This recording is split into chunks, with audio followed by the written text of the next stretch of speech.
Welcome to the Ignite Podcast, the only healthcare marketing podcast that digs into the digital strategies and tactics that help you accelerate growth. Each week, Cardinal's experts explore innovative ways to build your digital presence and attract more patients. Buckle up for another episode of Ignite.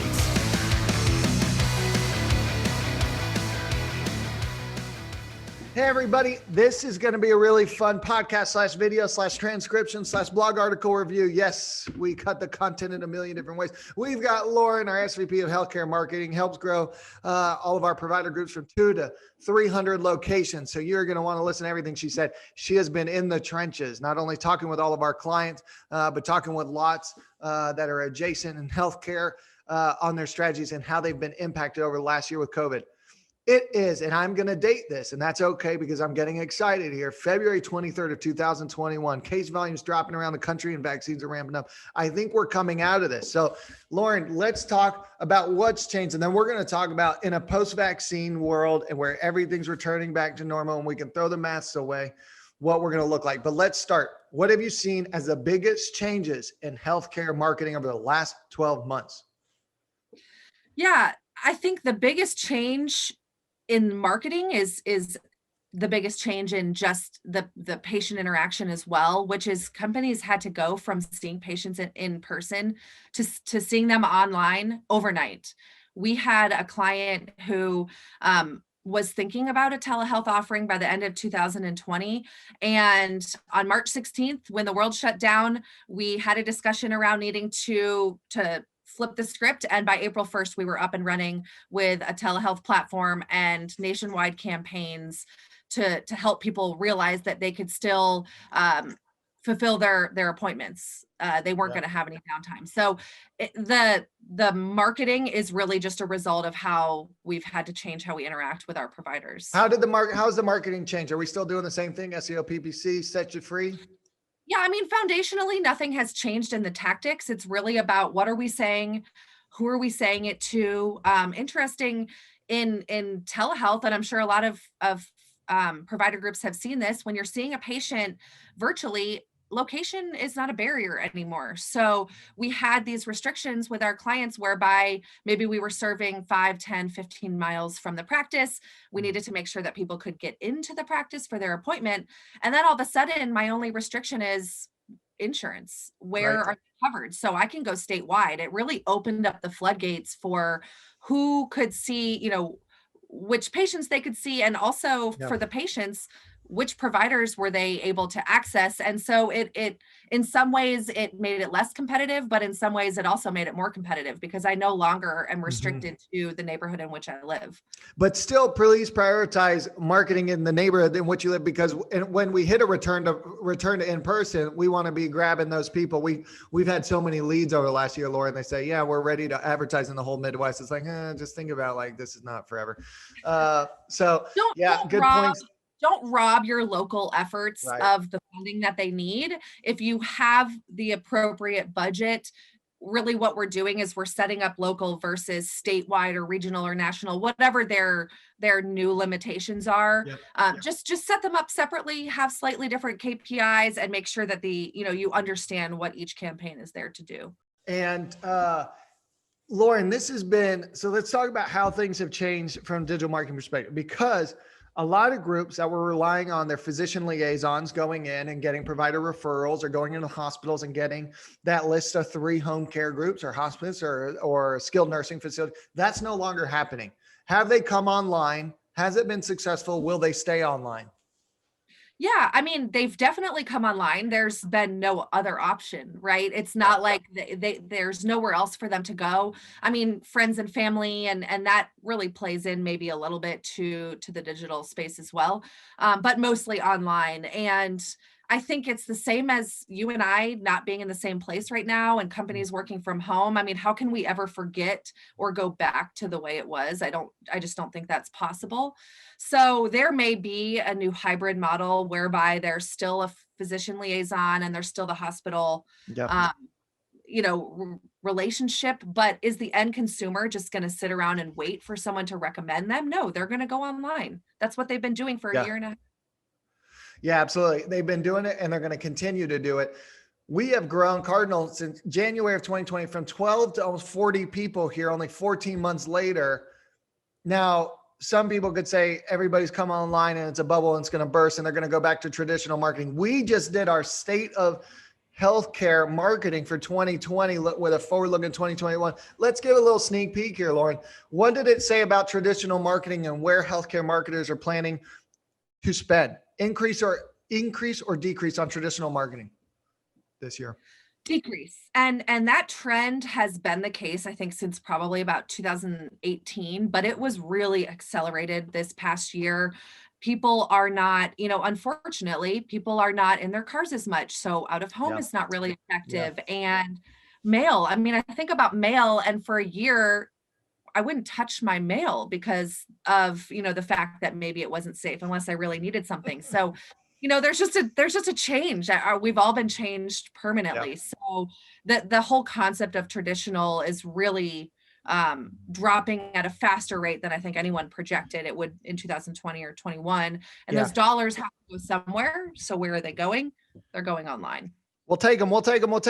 And the top 3 channels that our state of healthcare marketing survey reported: increase in spend in Google ads, number 1. Increase in Facebook and Instagram advertising, number 2. SEO, number 3. Found that very interesting. Not email, not direct mail, because direct mail and email have been good components for a lot of provider groups for a long time, but we saw decreases is what a lot of people were saying, and increases in PPC, Facebook, and SEO. We got people peering in our office windows. We got such a spectacle in this office with our mural. That's so fun. They take pictures. So very cool stuff happening there. And we see the digital transformation continue. It's like we accelerated 5 years of digital marketing growth into 1, and we see that continuing. And that's what healthcare marketers are saying.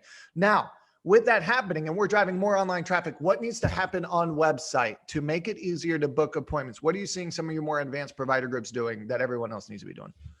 Yeah, I mean, I think we need to listen to the patient and recognize that we can't force them into this box, right? We can't say, you can only pick up the phone and call, or I'm only going to offer you an online scheduling option.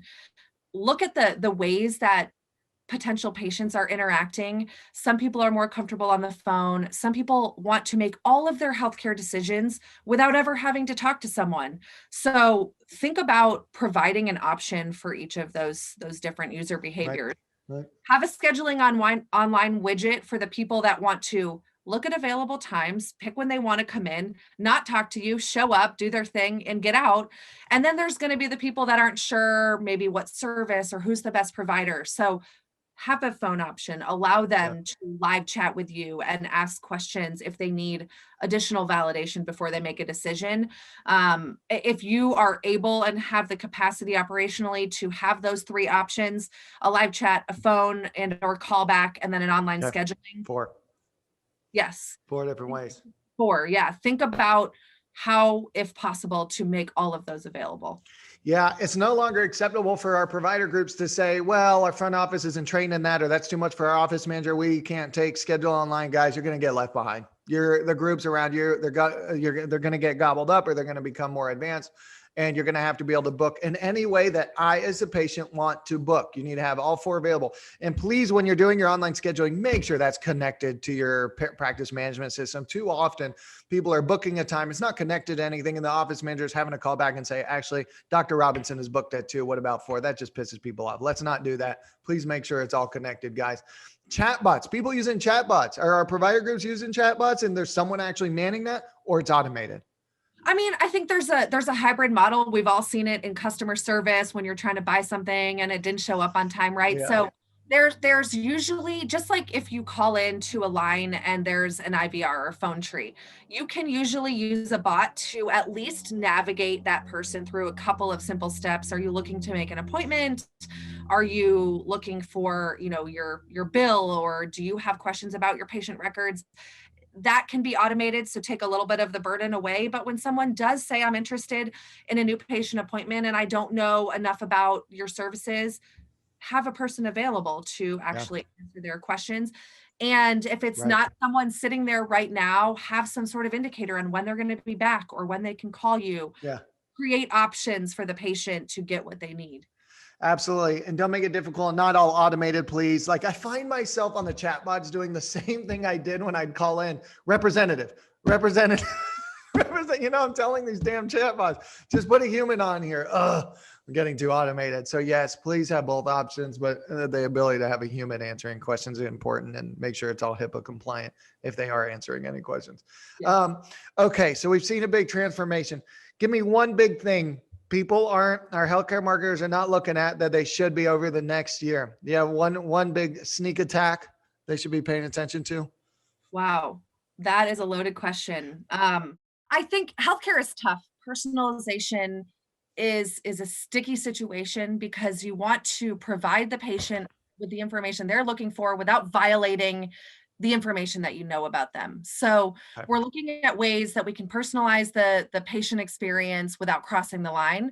And there's really small things you can do on your landing pages or through your paid efforts, your paid search campaigns, or your SEO efforts to acknowledge that there is an experience that is more than just, here's my homepage. It's there for everyone. You go find what you need. So maybe that's as simple as acknowledging where that person is located. Where is the search coming from? Can you provide an experience that shows them the closest office?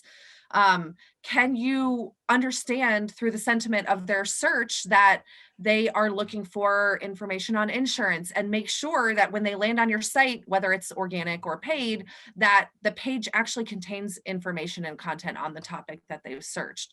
So there are ways, without truly violating anyone's personal information, that you can give them an experience that is what they are looking for. That I think is something that a lot of healthcare marketers know about, but aren't sure how to execute. How do they find out? You mentioned personalization. Is that the keyword where they go to Google and they type it in? They'll hopefully find Cardinal's blog on it. But is it that, or is it conversion rate optimization? Is it lumped into CRO? CRO is a wider bucket. CRO could be personalizing the experience. It's how do I improve my conversion rate? So personalization is one way to do that. There are other things like just simple page structures, or is my page loading fast enough on mobile? CRO is just a wider bucket that comprises personalization. Okay. I got it. All right. So CRO, the all-encompassing thing. So if you're looking for more information on healthcare marketers, type in conversion rate optimization, find out all the information and personalization within it. That's the big thing to watch. You don't have to violate HIPAA to make sure all of the content is matching search queries, etc. Okay. I like it. Lauren, thank you for talking through trends. I think let's do a whole episode just on our survey results. We need to get that out soon. We're just going to do all of that. We kind of teased it today. We're going to do a whole episode on that. All right, everybody, you heard from the best. Lauren, thank you for joining us. Thanks, Alex. Thanks for listening to this episode of Ignite. Interested in keeping up with the latest trends in healthcare marketing? Subscribe to our podcast and leave a rating and review. For more healthcare marketing tips, visit our blog at cardinaldigitalmarketing.com.